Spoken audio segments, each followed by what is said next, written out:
So, hello and thank you for joining me for the session on adopting Office 365 in your digital workplace.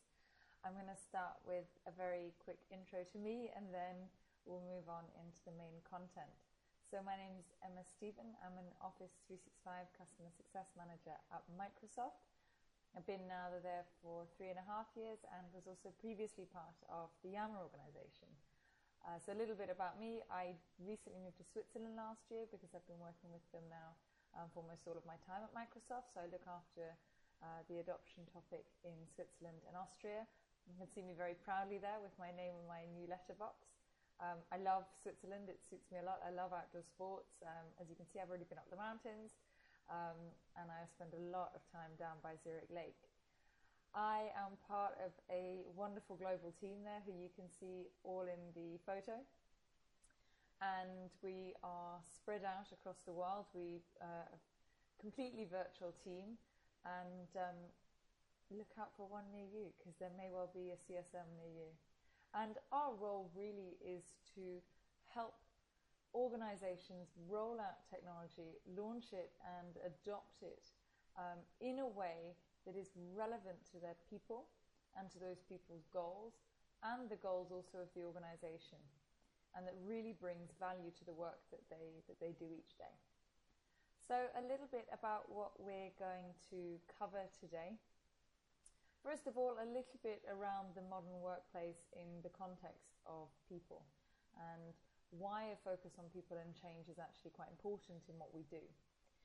There's also the Microsoft 4-step approach to driving Office 365 adoption that we'll cover.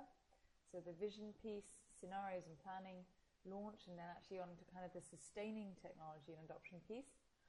And then more about the resources available to you to be able to complete this. So first of all, to get us all a little bit on the same page about what you have the capability to do when you do an Office 365 rollout, Office 365 as a technology is something that both enables change and also drives change. And it enables change in the sense that it brings in this new freedom to work anywhere. It brings in this more open, collaborative way of working. And then it drives change if rolled out in the right way, because you can actually bring it in aligned to organizational goals, aligned to what you're trying to do, and actually helping people do those things better or more productively, or be more engaged and collaborative in doing them. So you can also use it to drive cultural changes as well in the way people work and the way that they engage and think about what they get done. So really, what Office 365 brings into an organization, as well as this more open, collaborative way of working, is this freedom.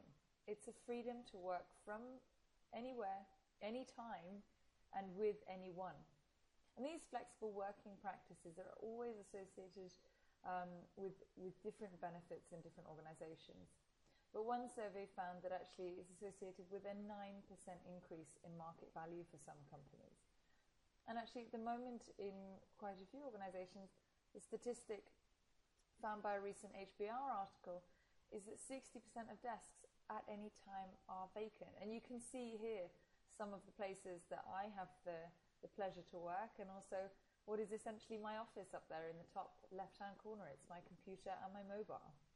I can work from home in the UK when I'm there. I've been working on the train with colleagues, as you can see. So many different things. But when it's not brought in with the right culture changes and the right management backing and leadership exemplifying these behaviors and really creating an environment where it's possible, actually these are some of the things that that people tend to hear when they hear working flexibly and more on this freedom. And rather than it taking advantage of it, what you tend to find is actually people consider it to be an invasion of work into their home. People here working from home rather than actually doing work. And there's also a perception that flexible working is career limiting. 40% of people think that you should really be in the office if you want to increase your chances of promotion, and that being present is actually what it depends on. So you can see how important it is to not neglect this cultural aspect of what you want to bring in with the new technology. Because really only 24% of employees actually state that access to the right technology is their biggest barrier to all of this. And you really have a chance to give employees something back when you do this technology rollout. And freedom can mean so much to so many, especially when it comes to being able to take a meeting on the move, or not being constrained because you have to go home to make a family commitment, but you can still get your work done. It's a huge benefit to most employees. So really focus on driving the cultural changes that need to come in with more open and flexible ways of working and this more digitally enabled workplace. Because creating value is all about people and technology. And if we forget the people, then it's very, very hard to get any kind of return on investment on what we're actually trying to do in the project that we're trying to bring in for the business. And this is more about when we're looking for changes in kind of the business metrics and the value there. So if we forget the people, this is where we end up. It's our comfort zone. And people are already in their comfort zone. They know where they're working. There are a few that venture out quite often, and they tend to be those early adopters. But for the most part, we all have our working habits. We're all quite safe. We're all quite warm and certain in our working environment in terms of what we have to use every day and the reactions that we'll get by doing certain things. And if I'm going to come out of my comfort zone, I need a very good reason. So we'll come on to that kind of in the adoption approach. But the worst that can happen is if you forget your people and they retreat to the comfort zone, then actually, because technology is nothing without the people that use it and who make more productive use of it and who get work done better with it and who get work done better together with it, if people aren't using it, then there's no return on investment. So you really want to make sure that you pay attention to this change piece and giving people a reason to step out and to try something new.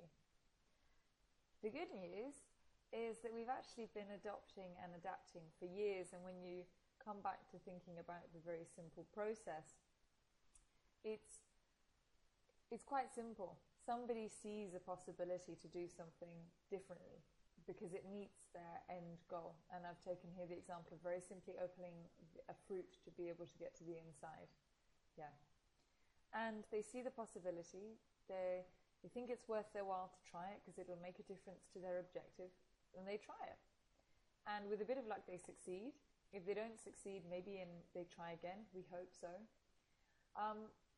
And at some point, they succeed either first time or after a couple of iterations. It adds value to them, and they share that.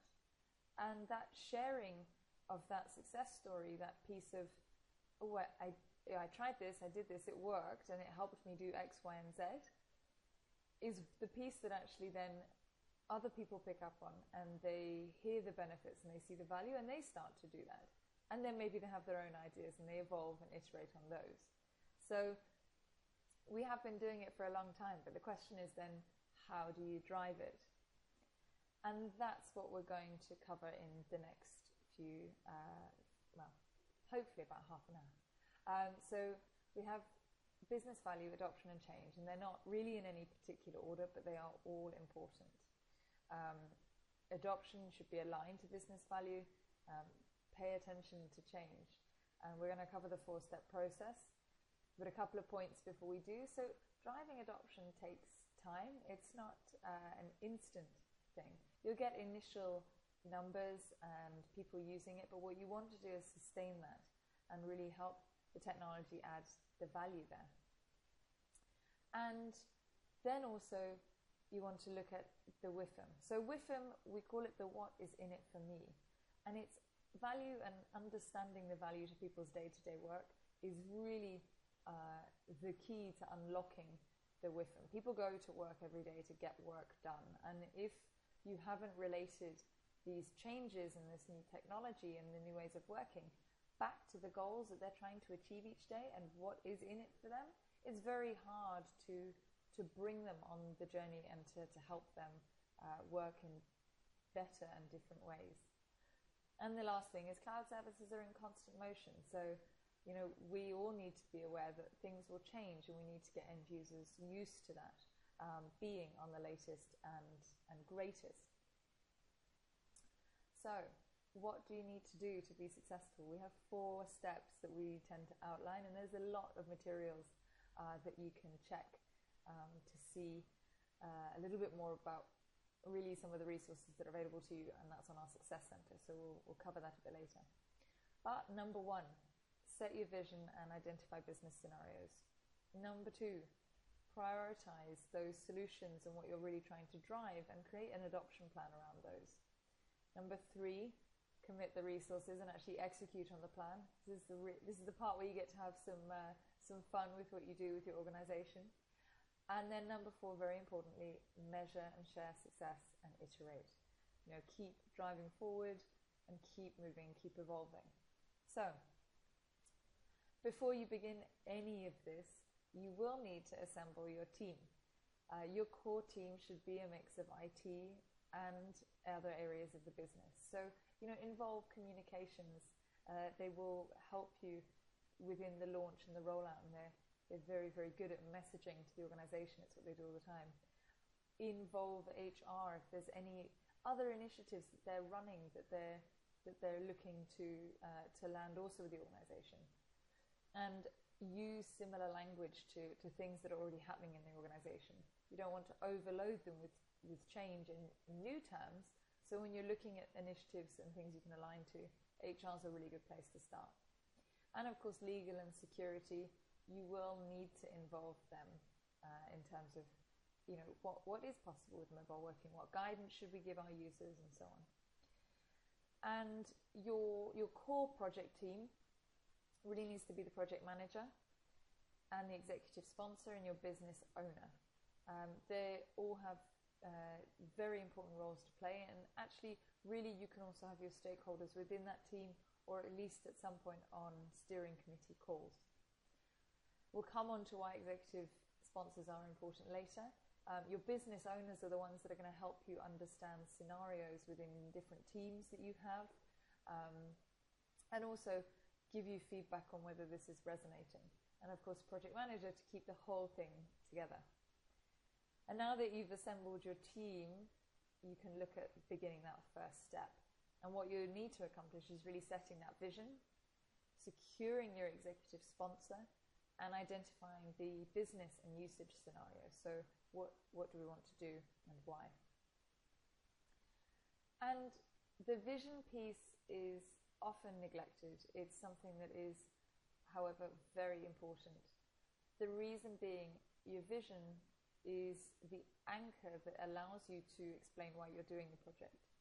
It's the anchor that will draw in other stakeholders. It's the anchor that makes this project relevant to reaching the business's goals. And it's often neglected because vision sounds like you're going to have to compose something absolutely wonderful that nobody's ever seen before. But really all a vision is the link between your business's mission and values and its strategy and the project that you're doing and how they relate back to each other.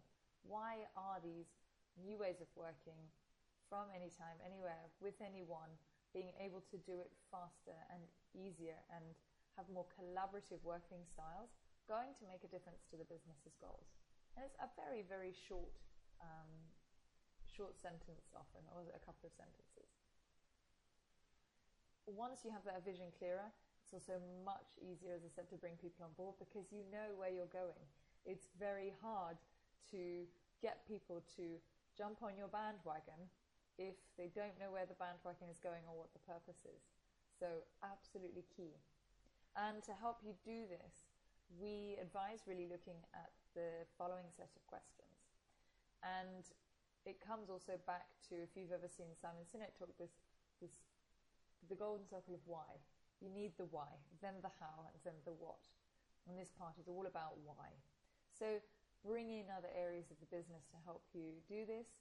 Bring in your stakeholders. Or if you have to start with a smaller group, then actually what you can do is go out and test this with different areas of the business. You might want to test it with champions if you already have those, and we'll come on to how you engage those champions a little bit later in the project and why they're important. But they're also a very good test bed for looking at this. And make sure there should be no mention of product at this stage. And here are a couple of examples. So you have your cross-organization vision example that is a little bit more generalistic, and you can see here it relates back to their excellent service to customers. And then we have something that's a bit more HR specific. And you can make up your mind whether you want to do either one more general one or one general one and several other ones. And on to those executive sponsors. So securing them should be relatively easy. Often it's executive sponsors that are, or executives and C-level that are pushing for these changes in working as well. They're often the last to change their behaviors, but if you can get them to start exemplifying the new ways of working, very, very good. But otherwise, they definitely have to be behind that messaging and behind that vision for your Office 365 project, because they will help you craft it. They will play a huge role in communicating it and making it relevant and giving it that credibility that what you're going to do as part of the project and part of these new ways of working really is going to help reach those strategic goals that he and the board and his partners have set as a company and for the teams that are working there. And of course, we hope they will exhibit the behaviors. One of the useful tricks with executives is always to give their executive assistants the white glove treatment. They're the ones that work with their executives all the time, and they're the ones that have probably the most capability to change some of their working styles. So pay attention to that group of stakeholders there. And then we come on to our scenarios, which is the last step in this stage. And remember, this is a shortened version to give you an overview, and there are more resources available.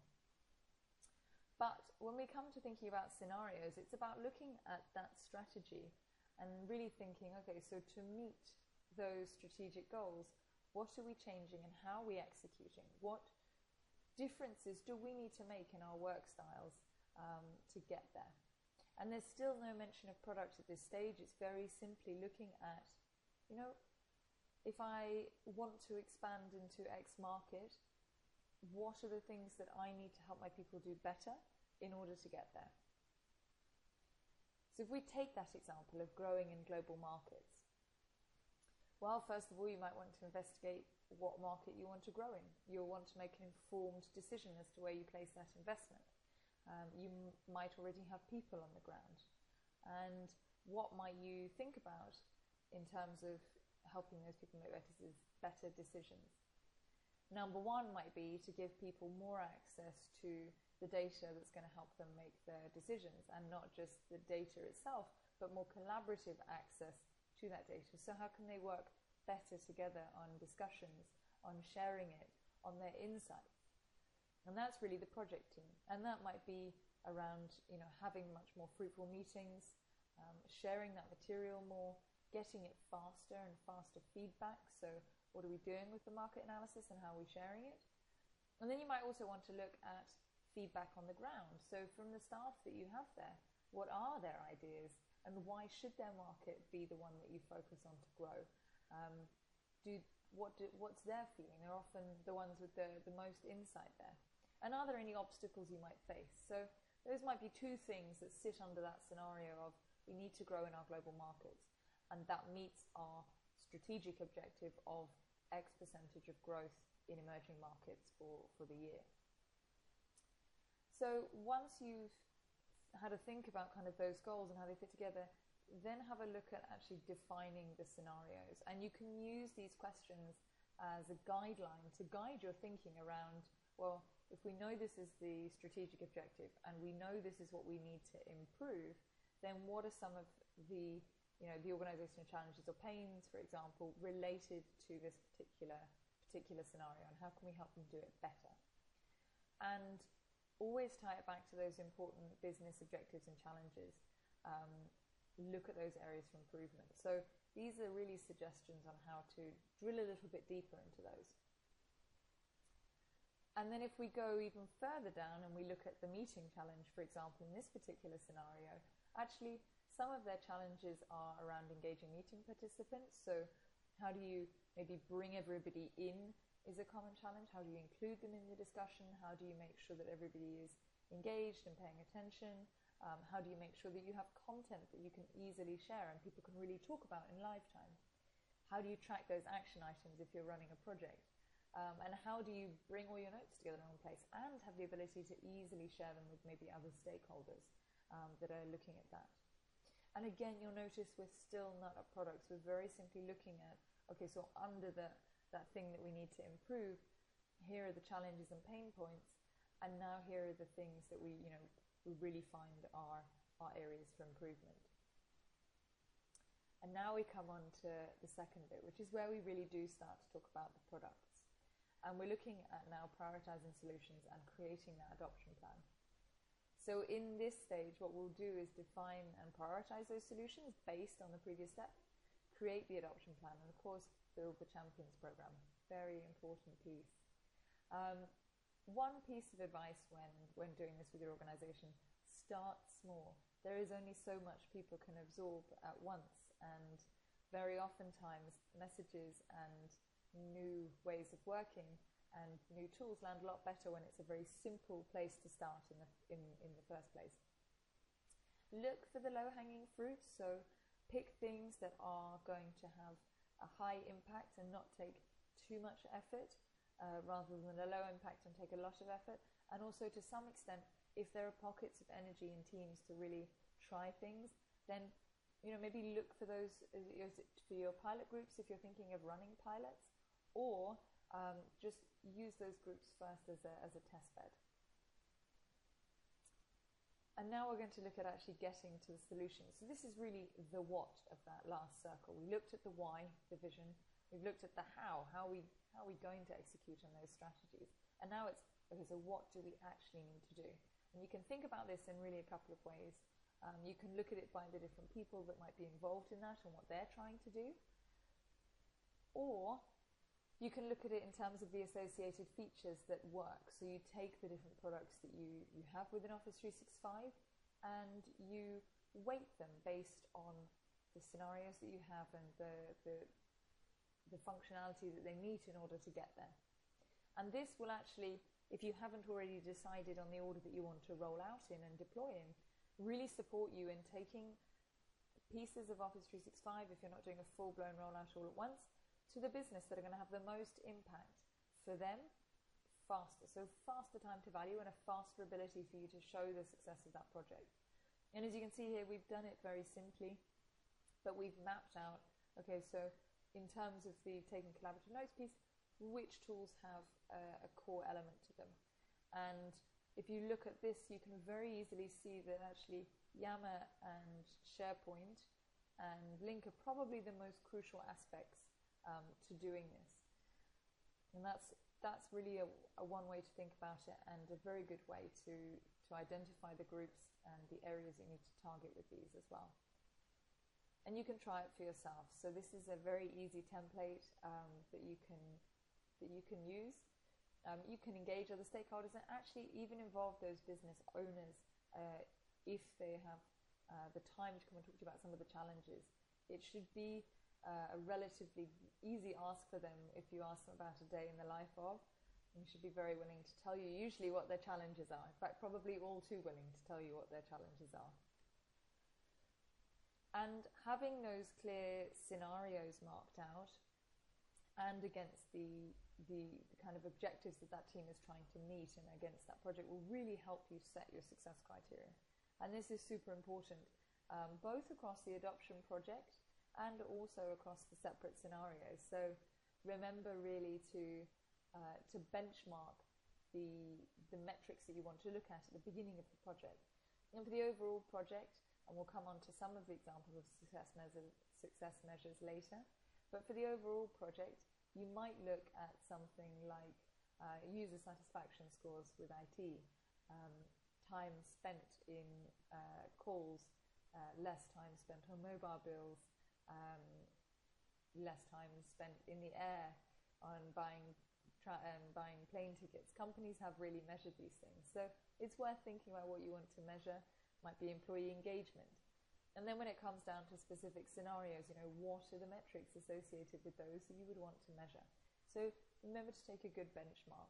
And initially it might start more with looking at just the numbers of people that are onboarding, but you also want to get really some of those business impact measures as well.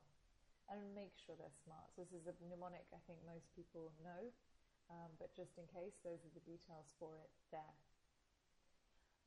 And the last element really is on committing those resources and executing in the adoption plan before you launch.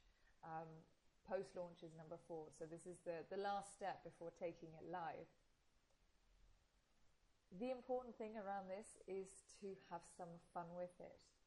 You need to definitely communicate the vision, that why piece. Why should people follow you? Why should they be a part of this? Why is it of benefit to them? What is in it for them? And really make sure that if you're doing a phased rollout of this, that you communicate the different timelines and set expectations with users. Users are far more forgiving if they know what's coming and when, and they also understand that end goal that you have in mind in terms of how it's going to help them. So start with the overall story, even if you then break it down.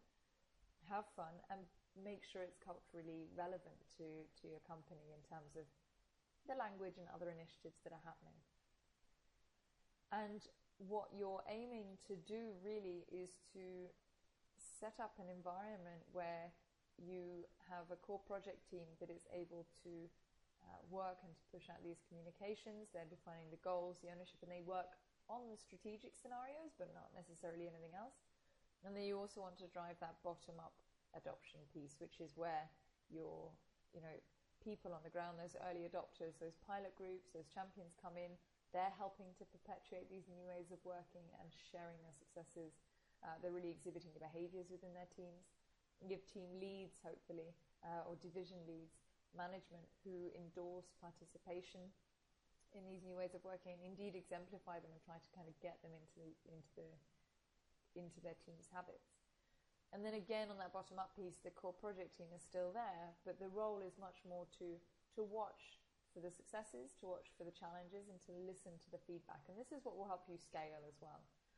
Having that, you deal with the most important things, and you try and spark really that bottom-up adoption with your launch. And to start and sustain and scale, these are some of the roles that you should really engage before doing your launch. We've covered executive sponsors. You yourselves are probably the core project team or members of, and then we have the business owners. Business owners are key, as I said, to driving these behaviors through their teams. Also to building that element of culture change if it's needed in terms of, is it okay to work from somewhere else? Can I have that flexibility? And they often take some time to adapt as well, so it's worth supporting them. And then the champions and community managers. And champions are hugely important because they are the ones that sit in those teams day in, day out. They know the challenges and they understand really when they've tried those technologies how they actually help them execute, and they're probably the best people to explain to others in that team how it's going to help them. So really build those champions out. And they're often not just the group of early adopters, but also the people that are keen to try new things. But they might just be the people that are in their teams really trying to improve something, but they haven't realized that technology can help them. They can also be business owners. But one thing they have in common is that generally the majority of champions actually engage in champion behavior because it's much easier, it makes their life easier.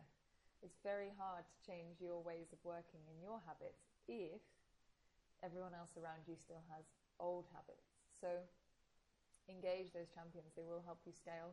They'll be key to enablement and training, and they'll be key to helping you share the successes and perpetuate those, and also listen back to them and that feedback. And really to build that champions community, put the call out early. ask team members if they have suggestions, ask managers. They really should be formally trained, and do engage them in your plans. Let them know what's coming. Make it a privilege to be a champion. Make them stand out so that people know who they are and who they can go to for support. And you can see there a customer story as well that we've linked to. And then it comes down to launch. So really, with this, you need to have had communications highly involved. Think about the different channels that you need to engage on. It is everything from offline to online to in-person to brown bag sessions. You might use an all hands to launch this. There are many different flavors of doing this. Some use excitement videos, some have full days where it's around new ways of working, and there are different stations where you can test out the new technologies and really understand what they're going to mean for you. Generally, a lot of free food is involved. People like to turn up for free croissant in the morning or a free cupcake at lunch. But do it in a way that is, as I said, culturally relevant and really uses the language of your organization. Keep it very clear and have fun with it.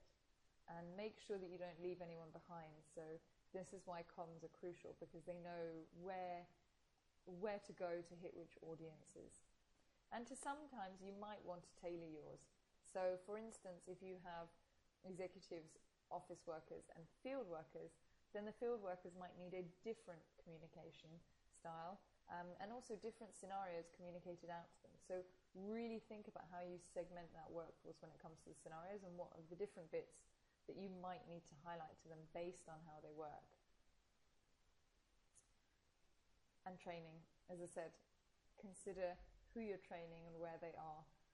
Do you need to have brown bag sessions in person? Do you need to have virtual sessions? Can the champions help you run those? Maybe it's the champion within the team is able to help run that team's training.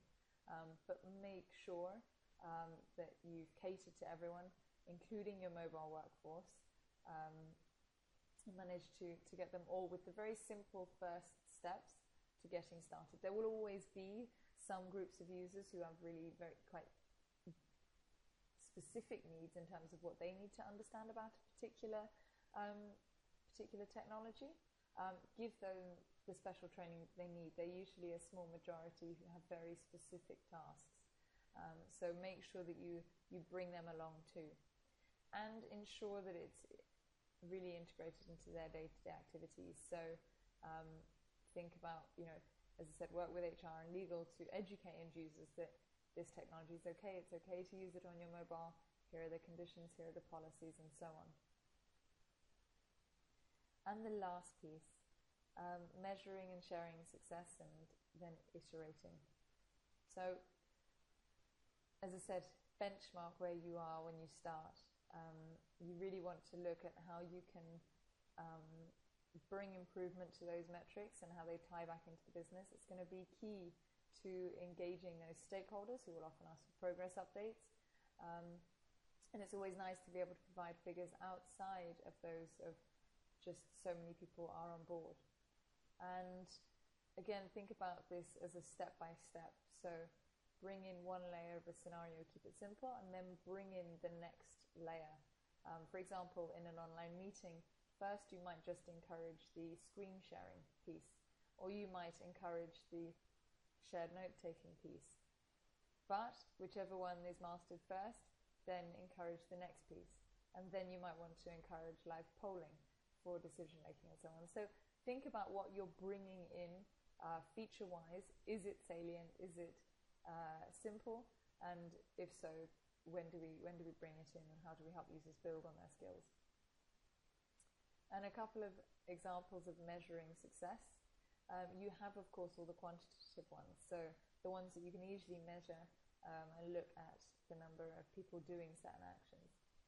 And then you have the more observable ones. So do we see changes in employee engagement, for example, because people have more freedom and flexibility and they're enjoying working together more? Do we see a change in IT CSAT scores? Do we see a change in the the productivity surveys that we do on a regular basis. And it's often not about adding extra surveys, but looking for changes in specific surveys or adding extra questions. And remember, when you do your CSAT scores for IT products, sometimes when you move to the cloud, the questions you need to ask are slightly different than what you would previously have asked.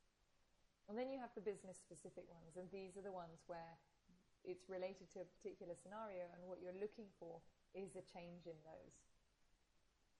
And then comparative. So we've had teams where actually there are teams executing on the same thing.